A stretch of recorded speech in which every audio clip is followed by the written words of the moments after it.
Wake that ass up. Early in the morning. The Breakfast Club. Morning, everybody. It's DJ Envy, Angela Yee, Charlamagne the Guy. We are the Breakfast Club. We got some special guests on the line this morning. We have Tez. Good morning, Tez. Tezlyn Figaro, the Hood Whisperer. That's right. Good morning, family. And we also have Tara Brown and Shadira Tate. Good morning. Sharita Tate, I'm sorry. Good morning. Good morning. And they are the directors of the George Floyd Foundation. Mm-hmm. So, listen, man, I was saying this morning, I'm so used to injustice that I don't even know what justice feels like. So I guess question for all of y'all, do y'all feel like justice was served? It was a measure of justice. It was definitely a start. And I was watching it yesterday, and I have 5 kids, and I'm sitting there looking like I wanted something more. And I know he got guilty of all charges, but you just want something else, I don't know. What do you think, Tez? Was justice served? We have to deal with the cards that we've been dealt, and in our justice system, we have been asking, pleading, begging, marching, protesting, pushing policy to say that we want officers to be held accountable. So he was charged, and he was convicted on all 3 charges. I don't think anybody was really expecting all 3 charges to come back on yesterday. So when we talk about the justice system, that is justice, in the society that we live in. But is that all that the justice that we need? Absolutely not. We want to push for the George Floyd Justice and Policing Act. We want to push for, you guys did a wonderful interview last week with Carol's Law to talk about the duty to intervene and passing that on every level, on the state level as well as the federal level. So we continue to push, protests matter, policy matters, politics matters. Electing Attorney General Keith Ellison made a difference. That is why all of those charges were put on the table. So, we live to fight another day. To make sure that our brothers and sisters are not dying in vain, not just George Floyd, but all of our brothers and sisters that we've lost in police brutality and otherwise. What does this verdict mean for the other 3 police officers who still have to go to trial in August? Well, it certainly means that there will be some accountability on their end. Now, I don't know if those trials will be as victorious as this one, if you will, but we certainly know that the prosecution will put together a strong case. This case had over 35 witnesses. I want folks to know that is not something that you see all the time. You do not see, prosecutors putting together such a strong case with so much evidence, experts, pro bono attorneys. So people should really be prepared that this is not something that we see all of the time, but the world was watching. So I believe the prosecution will certainly do their due diligence with the other officers, Angela, but they will be held, to a different standard, obviously, because they were not the ones that put the knee on the neck. But if we had Carol's Law in place, the duty to intervene, then that would make a difference, because then they would automatically be charged for not intervening on this particular crime. How do we make sure that he stays in jail? Because I'm sure he's going to appeal. How do we make sure that this doesn't get overturned and he gets his full time?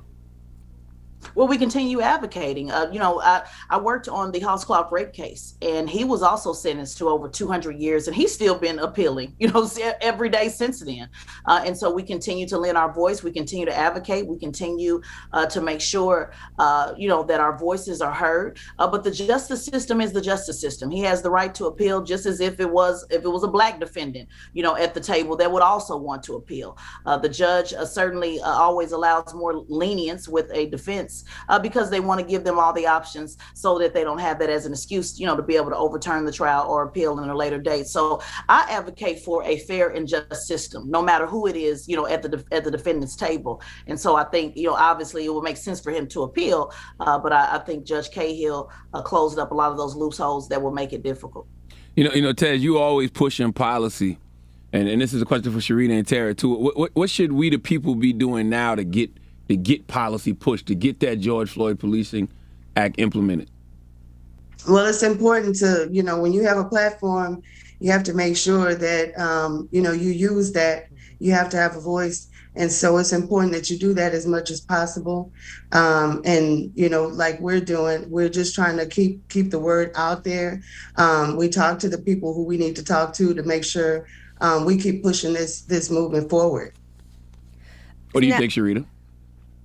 I agree with that. Making ourselves available, like even with the Texas House Bill 88 being available to testify and being present, and just staying actively involved, being out there when possible with the protesters and being in support and just letting people know that we're happy about the conviction, but we understand that the true change is going to come from us being present and helping move forward the change for everybody. Tez? Yeah, there's still more work to do. Definitely. Well, what I always push the line. We have to continue to push the line.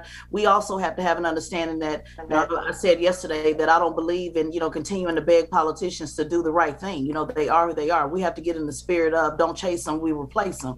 That starts in 2022 with the midterms. That starts in 2024, with the presidential election. The last cycle, the last 4 years, the Black community certainly pushed, for a Black agenda, but we have to continue doing that now. We can't pause at any moment. We have to continue to push the cause day in, day out, and demand that if they are not on our side, we will simply replace you. Shout out to our Black Party. Our brothers and sisters over there that is working with elected officials, with getting people in office and trained and prepared to take over some of these seats. I encourage people to run in those districts that you don't think you can win in. If nothing else, give them a run for their money and continue to run your hood. And that is by getting involved in politics. That's the only way, Charlamagne, that anything will ever change. Sharita and Tara, how is the family holding up now?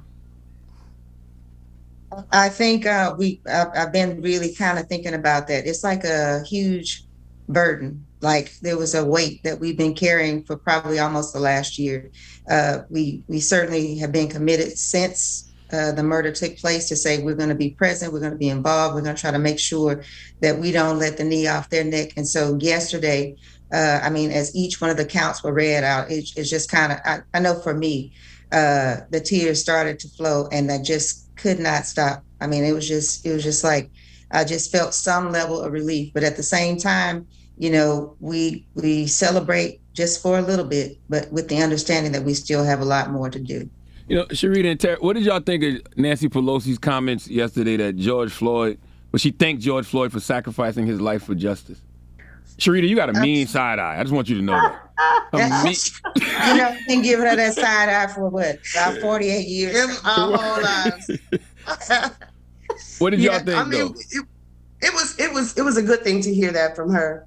And it's really not normal to hear people in her position make those kind of statements. So, it meant something to us, obviously, for her to come out and say that openly.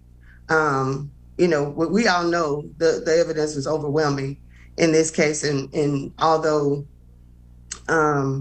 we saw what we saw, we also know that we have a justice system that has not always been fair to us. So, yeah, we were just happy to have her acknowledge that what happened to him was definitely a sacrifice. Yeah, because I saw some people upset saying he didn't sacrifice his life; he got murdered. Yeah, I think collectively we all kind of said we felt like, for lack of a better explanation, we felt like he was a sacrificial lamb, and that probably comes from a place of us being believers that, sometimes somebody has to, go before so that things can be changed. So, obviously George didn't choose for this to happen, and neither did we choose for it to happen to our family. But at the same time, his death is something that has sparked a movement. It's a catalyst for the change that we've been able to see over the past almost a year, to see things move in a way that we've never been able to see before. So we didn't ask for it, but we've accepted the charge. Was there a point that you thought justice wouldn't be served just because hearing the judge condemn Maxine Waters for her remarks and watching everything that was happening? Was there a point when you were like, I'm not sure what's going to happen? Well, my position of not being sure what was going to happen was really based on historically what has happened. Mm-hmm. In terms of Judge Cahill, he really had kind of set the tone for not really, from me being inside of the courtroom and just seeing some of the way he moved. He didn't seem to really let the outside things impact it so much. So I really wasn't so concerned about him allowing that to kind of get in. I just was pessimistically optimistic just because we've seen this play out, so many times before, and the outcome was never what we had prayed for. Oh, go ahead. I'm sorry. Yeah, I was gonna say, like, we've seen the the Trayvon Martin and the other cases like that where, Eric Garner, where there was video. So we know that that didn't guarantee us anything. So yeah, we had anxiety for sure all the way up until the moment of truth. Now, how do we keep the legacy alive? How do we keep George Floyd's legacy alive? And with the foundation, what do you guys want to accomplish with the foundation continuing forward? Well, I think one of the things that we really want to see move forward is the policy changes, the federal one and the one in Texas, and having similar policies in all of the 50 states. To just let people know that we are really in a place where we want to make sure police are being held accountable, that they're not going to get away with murdering our people anymore. Absolutely. Yeah, and we definitely need to change whatever law that doesn't allow elected officials to speak out on these cases. Because, we saw the flack Maxine got and Joe Biden and Nancy Pelosi, them talking after the fact. Why aren't elected officials allowed to speak on these cases? Well, I think their concern is that they'll, influence the juries or sway them one way or another in this situation. And of course, I'm sure there's probably the concern that there may be a point where they can use this to appeal or what have you, because it's unfair to the defendants.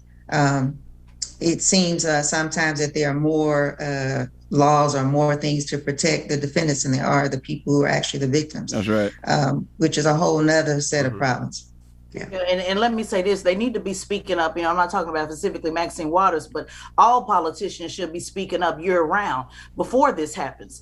All of the talk about, well, let's make sure we have peace. Everybody came out in droves, pastors, politicians, and everyone saying, let's make sure we have peace. Well, guess what? If you want peace, then where's the justice? It says no justice, no peace. So we're waiting on justice. So how about they speak out year round and actually push some of these policies forward that we can get consequences for police officers' actions. I don't believe you can legislate racism. You can't take that out someone's heart. What you can do is legislate consequences behind your actions. So as far as I'm concerned, politicians don't speak up enough. Whether they speak during a trial, that's another question. If it can hurt the case, that's another question. But my issue, Charlamagne, as you know, always is where's your politician at? The politicians should be arm in arm with folks in every city across this country until we actually see the justice is served. Well, thank you guys for joining us this morning. We appreciate it so much. That's right. Make sure you support the George Floyd Foundation. Thank you, Sharita and Tara. And make sure you listen to the Straight Shot No Chaser podcast on the Black Effect iHeartRadio podcast network with Tezlyn Figaro.